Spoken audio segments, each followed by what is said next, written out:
कहानी आज पढ़ेंगे और बहुत अच्छा कहानी है। जिस प्रकार का कहानी कल पढ़े थे हम लोग उससे भी अच्छा है। जो हम लोग गपोड़ी वाला पढ़े थे ना उससे बहुत सुंदर कहानी है ये। मरता क्या ना करता आदमी, मरता क्या नहीं करता जब अपने ऊपर आफत आ जाती है तो जो न करने का वो आदमी कर देता है। तो सुनिए ये कहानी है केरल की। केरल के एक गांव में विष्णु पोट्टी रहते थे। विष्णु पोट्टी नाम है एक आदमी की, है ना। वो विष्णु पोट्टी रहते थे और विष्णु पोट्टी थे तो बहुत गरीब थे, लेकिन गरीब रहने के बावजूद भी बहुत दान पुण्य करते थे, है ना। गरीब थे लेकिन बहुत ही दानी थे, दान करते थे।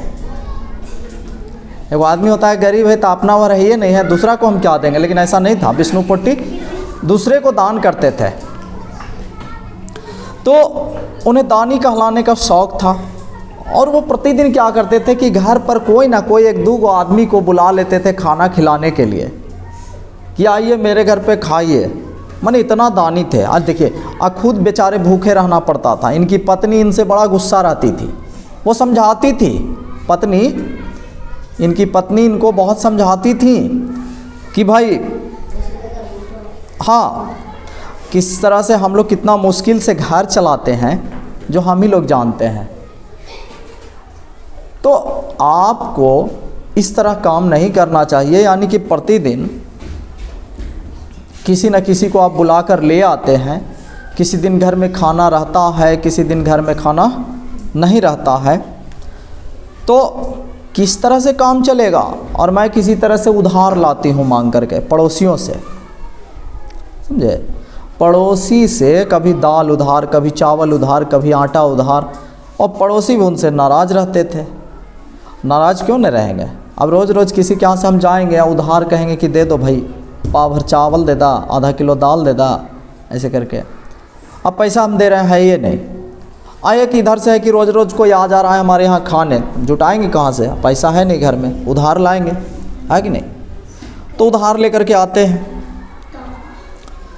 तो विष्णु पोट्टी के जो पड़ोसी लोग थे उनको लगता था ना कि विष्णु पोट्टी गरीब नहीं है।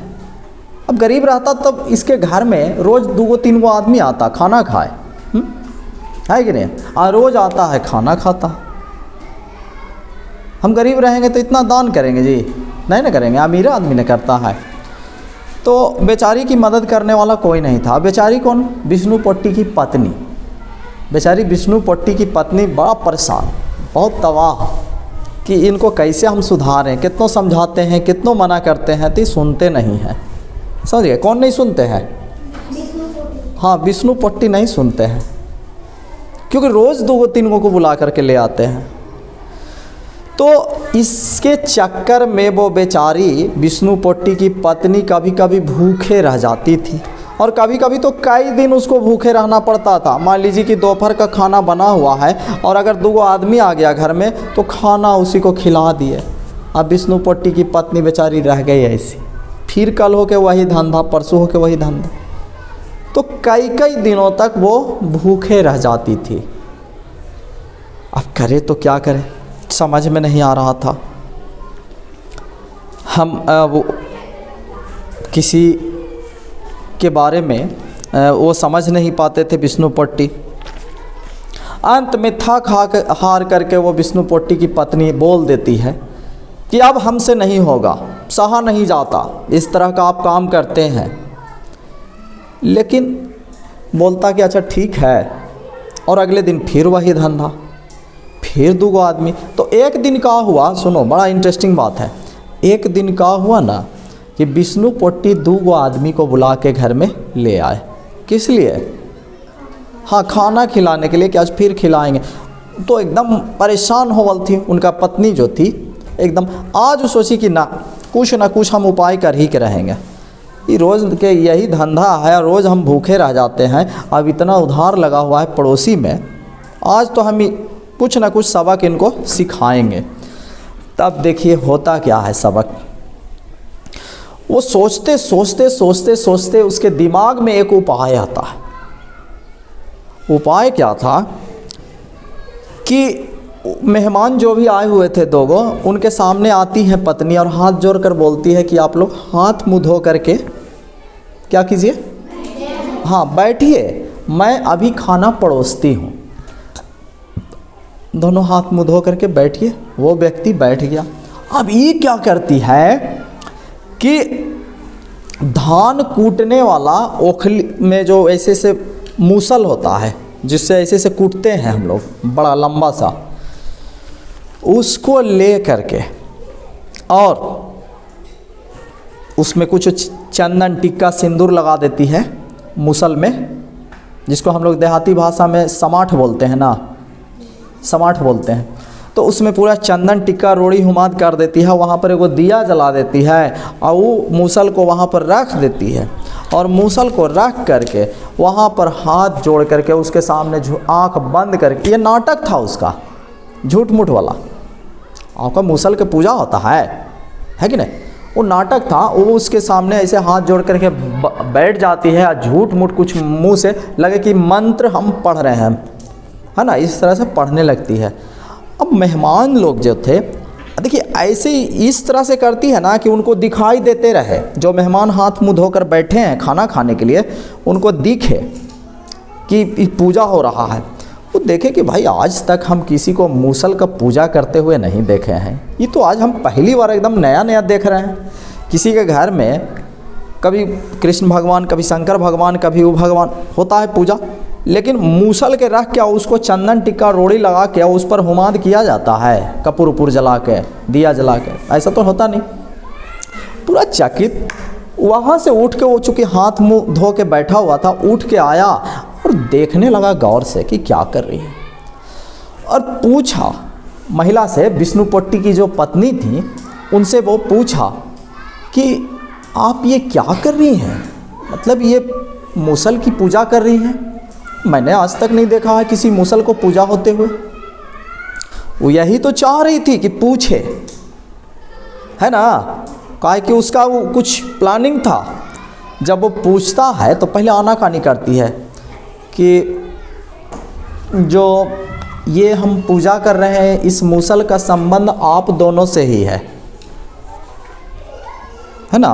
वो ध्यान में बैठी थी और जब ये मेहमान पूछते हैं तो अपनी आँख को खोलती है वो, और आँख खोल करके वो देखती है कि ये दोनों मेहमान यहाँ पर नज़दीक में आए हुए हैं और पूछ रहे हैं। तो बोलती है मैं आपको कैसे बताऊँ, लेकिन आपको तो बताना ही पड़ेगा क्योंकि इसका संबंध भी आप ही से है। बस इतना बात बोली तो वो सब और छेड़ने लगा। हाँ तो बताइए ना क्या संबंध है, आखिर मूसल का हमसे क्या संबंध है, हम लोग मेहमान हैं, मूसल का पूजा हम लोग के लिए क्यों। वो पीछे पड़ गया एकदम। पीछे किस लिए, पीछे किस लिए पड़ गया? पूछने के लिए। हाँ जोर से बोलना है, पूछने के लिए। ठीक, तो पूछने के लिए वो जानना चाह रहा था, मन में क्या भेद है भाई, है ना, वो जानना चाह रहा था। आखिर आई तो चाह रही थी कि पूछे बार बार, थोड़ा सा मन में उस सब क्या और जिज्ञासा भर रही थी। तो पता है काची बोली, विष्णुपट्टी की पत्नी क्या बोली कि आप पहले वादा कीजिए, हमसे प्रॉमिस कीजिए कि आप हमारे पति को कुछ नहीं बताइएगा, तब हम आपको बताएंगे। पति बेचारा कुछ जाने था ना विष्णुपटिया, है ना, तो अब नहीं बताए। तो वो दोनों तो जल्दी जाने के चक्कर में था कि हाँ बताइए, नहीं बताएंगे, नहीं बताएंगे, बताइए जल्दी क्या बात है ना, आप मूसल की पूजा क्यों कर रहे हैं। तो वादा कर दिया, तो अब तो बताएंगे। विष्णुपट्टी की पत्नी तो पता है क्या बोली कि मेरे पति बहुत बड़े दानी आदमी हैं, मतलब दान करते हैं और मेहमानों को अपने घर पर बुलाकर खाना खिलाते हैं, और खाना खिलाने के बाद इसी मूसल से खूब पीटते हैं। सुन लिए बात को। हाँ, कि जो भी मेहमान आते हैं पहले उनको हमारे पति जो है, मेरे पति खूब भर पेट खिलाते हैं और इस मूसल से खूब पिटाई करते हैं उसके बाद। ये तो बात झूठ था ना, लेकिन वो तो प्लान था मेहमान को भगाने का। तो ये बात बोली तो दोनों मेहमान एक दूसरा के मुंह देखने लगा। कि माने हमरो आज बारी है, यही चलते ना कि नंबर मेरा भी आया हुआ है। दोनों को लगा कि भाई बा कैसो खिसक यहाँ से ना, उसको लगा कि नहीं हम लोगों को खिसक जाना चाहिए किसी न किसी तरह से। पीछे के दरवाज़ा से दोनों कुंडी खोलते हैं और वहाँ से पूरा रफू चक्कर 1 2 3 है कि नहीं, पीछे मुड़ के देखना भी नहीं। इतने में आ गए विष्णु पोट्टी जी, जो मेहमान को रोज़ बुलाते थे, खाना खिलाते थे, दान करते थे, वो आ गए। तो इनकी पत्नी लक्ष्मी नाम था, लक्ष्मी से पूछे कि मेहमान, तो मेहमान तो चले गए। बोले अरे क्यों जाने दिया, खाना नहीं खाए मेहमान, उनको खिला कर न भेजना था। तो लक्ष्मी बोली क्या करें, दुख से बोली क्या करें, मुझसे मूसल मांग रहे थे, मूसल वही समाट, मुझसे मूसल मांग रहे थे, कह रहे थे कि मूसल हमको दे दीजिए। तो हम बोल दिए, मैंने कहा मेरे घर में एक ही मूसल है, मैं नहीं दूंगी, और वो नाराज़ होकर के चले गए। देखिए बात कैसे अपने पति से वो बनाए लक्ष्मी, यही बात था। मेहमान उससे मूसल मांगे थे नहीं ना, वो तो खाना खाने के लिए आई, उनसे कही थी कि मेरे पति इस मूसल से पिटाई करते हैं। अब जब पति आए तो पति से ये लक्ष्मी बोल रही है कि वो लोग मूसल मांग रहे थे और मैंने कह दिया कि मेरे पास एक ही मूसल है ना, एक ही मूसल है और इस मूसल को मैं नहीं दे सकती। विष्णु पोट्टी पूरा गुस्सा से लाल, हाँ ठीक है, विष्णु पोट्टी पूरा गुस्सा से लाल हो गया और उसने बोला तुमने मेरे मेहमानों का अपमान कर दिया। अपमान माने बेइज्जती, तुमने मेरे मेहमानों का अपमान कर दिया। अरे मांग रहे थे तो दे देना चाहिए था। विष्णु पोट्टी तो दानी है, ये था, उससे कोई घर भी मांगता तो घर वो दे देता, है ना, ऐसा आदमी था। तो बोले अरे मूसल ही तो मांग रहे थे, दे देना चाहिए था, कहाँ गए मेहमान, कहाँ गए। वो बोले वो कहाँ जा रहे हैं अभी, है ना। तब विष्णु पोट्टी लाओ मूसल हम दे आते हैं, है ना। वो पिछला गेट खोल के मूसल ले के कंधा पर, और रुकिए रुकिए भाई साहब, रुकिए रुकिए। सही बात है, वो दोनों पीछे मुड़ के ऐसे देखा और देखा तक बाप रे बाप, सही में, है ना। अरे विष्णु पोट्टी मूसल लेके आ रहा है, भागो और स्पीड भागो, है ना, मार दे भागो, ऐसे इस प्रकार से वो और स्पीड पकड़ लिए। आई तो कह रहा रुकिए रुकिए, मूसल लेते जाइए, रुकिए। इसको तो लग रहा है बेचारा कि ज़रूरत है। अब वो तो देख रहा है कि ला बाप रे बाज लग जाए अगर एक भी पीछे से, तो वो एकदम 90 के स्पीड पकड़ लिया वो दोनों। वो हवा से बात करते हुए गायब हो गया क्षण भर में भाई।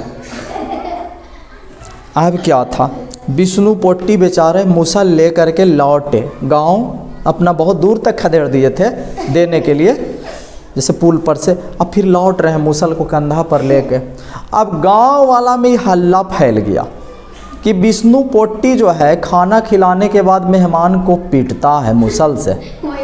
ये अफवाह उड़ गया गांव में। आई गांव में जब अफवाह उड़ गया तो एक गांव से दूसरा गांव, दूसरा गांव से तीसरा, ये बात पूरा फैल गया कि विष्णु पोट्टी के घरे मत जाना खाना खाए। विष्णु पोट्टी जो है खाना खिलाकर मूसल से खूब पिटाई करते हैं, है ना, और रास्ता में बहुत दूर तक खदेड़ के मारते हैं। ये बात था, बेचारा को कोई गलती था विष्णु पोट्टी के ना, लेकिन उनकी पत्नी जो है, ये पत्नी का पूरा योजना था, पूरा प्लान था, है ना। पत्नी के प्लान के कारण विष्णु पोट्टी बेचारे बदनाम हो गए। अब वो चाह के भी किसी को कहते कि चलिए हमारे घर खाना खाने, ना पेट भरा हुआ है ना, ना किसी और दिन आ जाएंगे, ऐसे करके वो आने वाला ही बहाना कर देता था। न रहने दीजिए ना, अरे चलिए ना खाना खा लीजिए, नहीं किसी और दिन आ जाएंगे, अभी चलते हैं 1 2 3। अब तो लक्ष्मी जो चाहती थी वो काम हो गया। वो कितनों विष्णु पोट्टी को समझाती थी कि मत लाइए मेहमान को, हम गरीब हैं, वो सुनते ही नहीं थे। अब वो लाना भी चाह रहे हैं तो कोई आ ही नहीं रहा है घर में। और इस प्रकार से लक्ष्मी की चाल जो है वो सफल हो गई और लक्ष्मी अपने चाल में कामयाब हो गई। अब विष्णुपट्टी के घर में कोई मेहमान नहीं आता था और लक्ष्मी को कभी अब भूखे नहीं रहना पड़ता था। अब आराम से लक्ष्मी खाना बनाती थी, खाती थी, विष्णुपट्टी को भी खिलाती थी। विष्णुपट्टी को कुछ बात समझ में नहीं आया कि आखिर क्यों ऐसा हो रहा है। यही कहानी है और इस कहानी में अब आगे का प्रश्न उत्तर हम लोग सीखेंगे।